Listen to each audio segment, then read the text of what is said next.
10th wedding anniversary was supposed to be special. A fresh start. A way to remind my wife, Emily, of the love we once had. I had spent weeks planning a romantic weekend getaway, booking the cozy cabin where we had honeymooned all those years ago.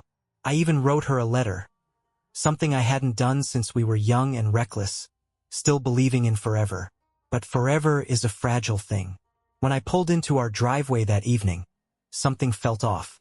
An unfamiliar black Mercedes was parked outside. A sinking feeling gripped my stomach, but I told myself it was probably nothing. Maybe Emily had invited a friend over, maybe a family member had stopped by. I stepped inside. Laughter, soft, intimate, coming from the living room, and then I saw them. Emily, my wife of 10 years, wrapped in the arms of Dr. James Carter, our marriage counselor. The man we had trusted to help us, to fix what was broken, was the one shattering everything. They hadn't noticed me yet. My mind raced. Rage, shock, heartbreak, all colliding at once. I could have charged in, screamed, thrown punches, but something held me back. Instead of confronting them, I quietly stepped back outside, because at that moment I made a decision. I wasn't going to let my emotions get the best of me. No. If Emily wanted secrets, I play her game, and when the truth finally came out, no one would be ready for what I had planned. The silent war begins. I spent the next few days acting normal. If Emily suspected anything, she didn't show it. Maybe she thought she had gotten away with it. Maybe she thought I was too naive, too trusting. I watched her carefully, noting every lie she told. Sorry, babe. I have a late session with Dr. Carter tonight. I'm going to the spa this weekend with my friends. Work has been stressful lately. I might stay at my sister's place to clear my head. Lies. All of them.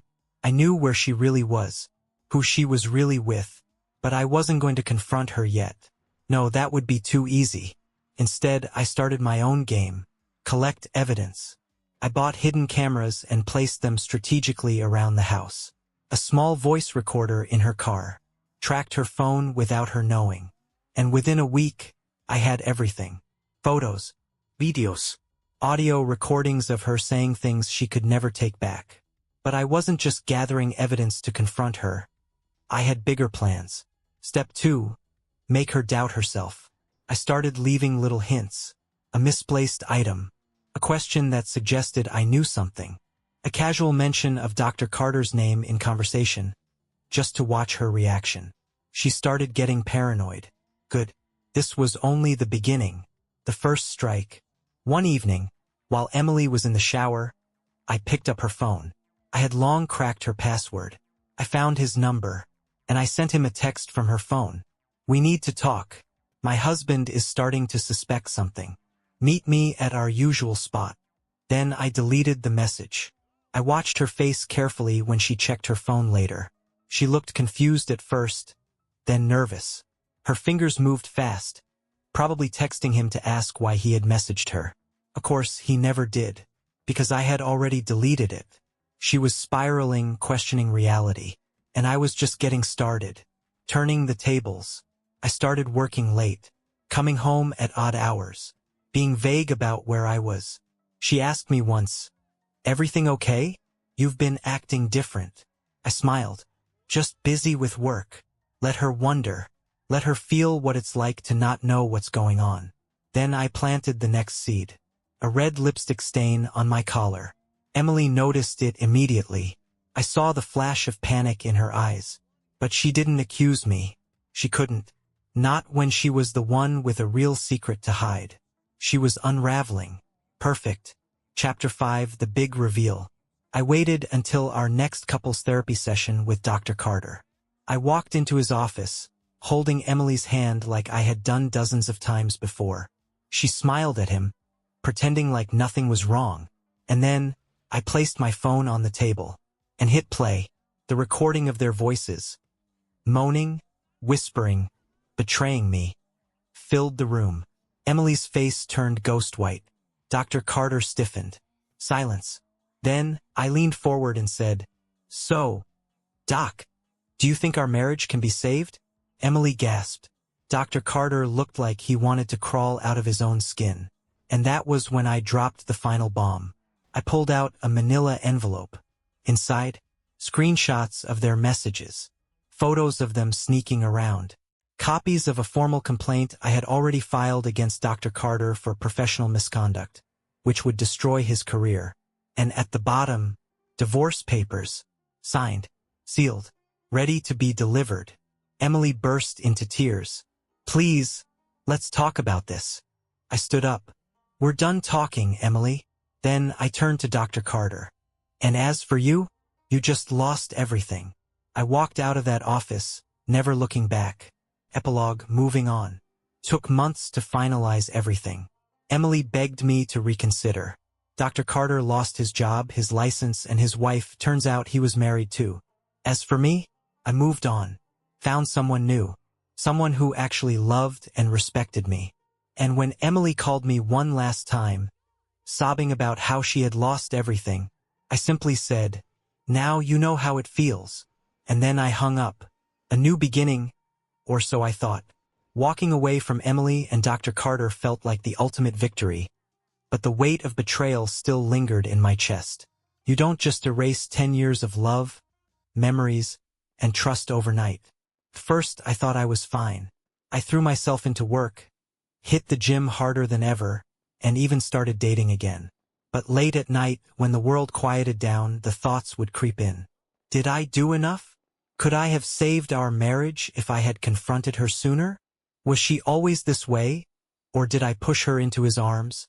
No, I shut those thoughts down immediately. She made her choices, and now I had to make mine. Her downfall. A few months later, I heard through mutual friends that Emily wasn't doing well. The divorce had drained her financially, and without Dr. Carter's cushy salary, she was struggling. Turns out he had moved out of state once the scandal broke, leaving her completely alone. One evening, she called me. "Hey, can we talk?" Her voice was small, hesitant. Part of me wanted to hang up, but another part was curious. "What is there left to talk about, Emily?" I miss you." I laughed. I actually laughed. "You miss me? The husband you cheated on? The one you lied to for months?" Silence. Then, she whispered, "I made a mistake." Oh, now she realizes it. "No, Emily," I said calmly. "You made a choice, and now you have to live with it." Click. I never answered her calls again. Meeting someone new. About a year later, I met Hannah. She was different from Emily in every way. Honest, kind, and completely open about everything. For the first time in years, I felt like I could trust someone again. One evening, while we were having dinner, she asked me, "Do you ever think about her?" I knew she was talking about Emily. I thought for a moment, then shook my head. Not anymore. And I meant it. The past was behind me. And for the first time in a long time, I was truly happy. Closure. One day, while scrolling through social media, I stumbled upon Emily's profile. She looked different, older, worn out. There were no fancy vacations, no glamorous photos. Just a woman who had gambled everything. And lost. I closed the app, smiling to myself. Not out of spite. Not out of revenge. But because I had won. Not by hurting her. Not by ruining her life. But by moving on. And that was the best revenge of all. The unexpected twist. Just when I thought my past with Emily was finally behind me, life had one more surprise in store. It was a quiet Saturday afternoon when I got an unexpected knock at my door. I wasn't expecting anyone, and Hannah was out of town visiting her family. When I opened the door, I nearly slammed it shut again. Emily. She looked different. Gaunt. Dark circles under her eyes. Her once perfectly styled hair was now a mess, and her expensive clothes had been replaced with something much simpler. "What do you want?" I asked coldly. She hesitated, then whispered, "It's about Dr. Carter." I crossed my arms. "I don't care." She bit her lip, her hands trembling. "He's dead." My stomach dropped. "What?" She nodded quickly, looking over her shoulder as if someone might be watching. I think someone killed him." I frowned. "And what does that have to do with me?" Emily took a shaky breath. "Because before he disappeared, He told me that if anything happened to him, you'd be the first person I should warn. Secrets from the past. I let her in, not because I wanted to, but because I needed to hear this. She sat on the edge of my couch, wringing her hands nervously. After everything that happened, James moved out of state. He was trying to start over, but he got involved with the wrong people. The last time we spoke, he said he had gotten himself into trouble. Something about blackmail, someone threatening him. I narrowed my eyes. And Emily swallowed. And he mentioned your name. My blood ran cold. What the hell are you talking about? She pulled out her phone and played a voicemail. It was Dr. Carter's voice. Frantic, whispering. Emily, if something happens to me, tell him it's not over. Tell him they're watching. He has no idea what he's gotten himself into. The message ended abruptly. A chill ran down my spine. Who is they? I asked. Emily shook her head. I don't know. But 2 days after he left that message, he was found dead in his apartment. The police said it was an accident, but I don't believe it. Someone wanted him gone. I exhaled sharply, trying to make sense of this. I had destroyed James Carter's career. But who else had he crossed? And why was I suddenly involved? The chase begins. That night I couldn't sleep. My mind kept replaying James's final words. He has no idea what he's gotten himself into. I spent the next few days digging. If James had gotten into trouble, there had to be a trail. Bank records, emails, something. And then I found it. A hidden email account linked to his old practice. Thousands of messages. Some routine, some not. One in particular stood out. A message from an anonymous sender. You took something that doesn't belong to you. Return it, or you and everyone involved will suffer the consequences. It was dated 2 weeks before his death. James had stolen something, and whoever he stole it from thought I had it now. Nowhere to run. It started with small things. A car parked outside my house for hours. A strange number calling and hanging up. Then, one night, my apartment was broken into. Nothing was stolen. Nothing was touched. Except for a single note left on my kitchen counter. You should have left it alone. My heart pounded. This wasn't just about Emily's betrayal anymore. This was something much, much bigger. And I had just become the next target. Now it's personal. I stood frozen in my kitchen, the note in my trembling hand. Someone had been inside my home. Someone had walked right in, left a warning, and walked back out without taking a single thing. This wasn't a robbery. This was a message. Emily was right. Someone wanted Dr. Carter dead. And now they thought I was involved. I grabbed my phone and called Emily. Pick up. Pick up. Damn it. When she finally answered, her voice was hoarse. Did you get the note? Yeah. And now you're going to tell me everything you left out. A heavy silence filled the line. Then she exhaled. Fine. Meet me at our old spot. You know where. Our old spot. The little diner where we used to have late-night pancakes. Back when we were still in love. Something about that felt ironic. A ghost from the past. When I arrived, Emily was already sitting in a booth, nervously stirring her coffee. You look like hell, I said, sliding into the seat across from her. She let out a dry laugh. Trust me, I feel worse. I got straight to the point. Tell me everything. She hesitated, looking around to make sure no one was listening. Then she whispered, James wasn't just a marriage counselor. He had other clients. Multi-clients. Clients who paid him not just for advice, but for secrets. I frowned. What kind of secrets? She licked her lips. Affairs, business deals, political scandals. He recorded everything. Every session, every confession. My stomach twisted. And let me guess, he kept copies? Emily nodded. He had an insurance policy, a digital vault. If something happened to him, it would leak everything. But before he could activate it, someone got to him. I leaned back, exhaling sharply. And now they think I have it. Emily gave me a desperate look. Do you? No. But that doesn't matter, does it? Whoever killed James Carter thought I had his insurance policy. and they weren't going to stop until they got it. The first warning. I left the diner feeling like a target was painted on my back. By the time I got home, my paranoia had reached new heights. I checked my locks, my windows, even the security cameras outside my apartment. Then my phone buzzed. Unknown number. I hesitated, then answered. Who is this? A distorted voice came through the line. You have 48 hours to return what belongs to us, or you'll end up like Carter. Click. The line went dead. Chapter 16, The Race Against Time. I had 48 hours to figure this out before I ended up in a body bag. I needed to find Carter's vault before they did. I started where any man would, his office. It had been shut down after the scandal, but I still had contacts. A well-placed bribe to a security guard got me inside. The place was a mess. Papers scattered, furniture overturned. Someone had already searched it, but they hadn't found everything. Because James Carter had been paranoid. And paranoid men always have a backup plan. I searched his desk, his bookshelves, even his trash. And then, tucked inside a hollowed-out psychology textbook, I found it. A USB drive. This was it. I plugged it into my laptop and my heart stopped. Hundreds of files. Names I recognized, CEOs, politicians, celebrities. Each file was a confession. James Carter had been sitting on a nuclear bomb of blackmail material. And now I was holding it. Nowhere to hide. I barely had time to process what I had found before my phone rang again.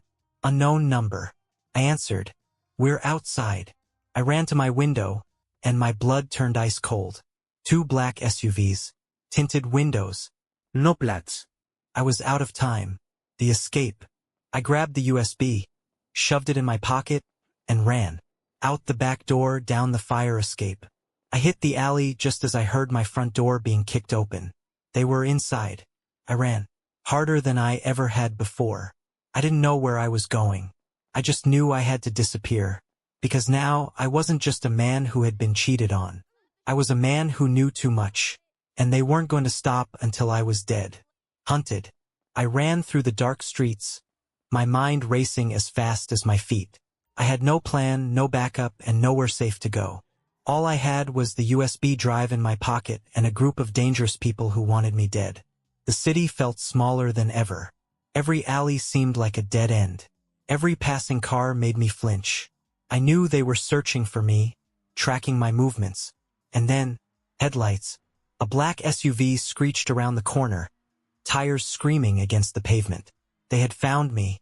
I sprinted toward the nearest subway entrance, shoving past confused pedestrians. If I could just make it underground, I might have a chance to disappear. I jumped the turnstile and raced down the platform. A train was already there, doors about to close. I dove inside just as a man in a black suit reached for me. The doors slammed shut between us. His expression was blank. Calculating. He didn't even look frustrated. That scared me more than anything. Because it meant they weren't worried about losing me. It meant they had a backup plan. Nowhere is safe. I rode the subway for an hour, switching trains every few stops. My adrenaline finally started to wear off, and exhaustion crept in. I needed help, but who could I trust? Emily was out of the question. Hannah? No. I refused to drag her into this. I pulled out my phone and typed a name I hadn't thought about in years. Logan Carter. James Carter's younger brother. We had met once, briefly, at some fancy fundraiser James dragged me to. I remembered him being different from his brother. More reckless, less polished. But there was one thing I knew for sure. Logan hated James. And that might just make him my only ally. I hit send. Logan, we need to talk. It's about James. And it's life or death. A dangereux alliance. An hour later, I was sitting in a dimly lit bar, my hoodie pulled low over my face. Logan walked in, looking exactly how I remembered, messy hair, leather jacket, a smirk that didn't quite reach his eyes. Well, he said, sliding into the booth across from me. Didn't think I'd hear from you again, especially not about my dead brother. I didn't waste time. I pulled out the USB and slid it across the table. Logan raised an eyebrow. What's this? Everything your brother was hiding. The real reason he was killed. Logan picked up the drive, turning it between his fingers. And you brought this to me because? Because someone thinks I have it. And they want me dead. For the first time, Logan's smirk faded. Shit. I nodded. Yeah, shit. The truth about James Carter. Logan took me back to his place. A rundown apartment filled with empty beer bottles and the smell of stale smoke. He plugged the USB into his laptop, scrolling through the files. Jesus, he muttered.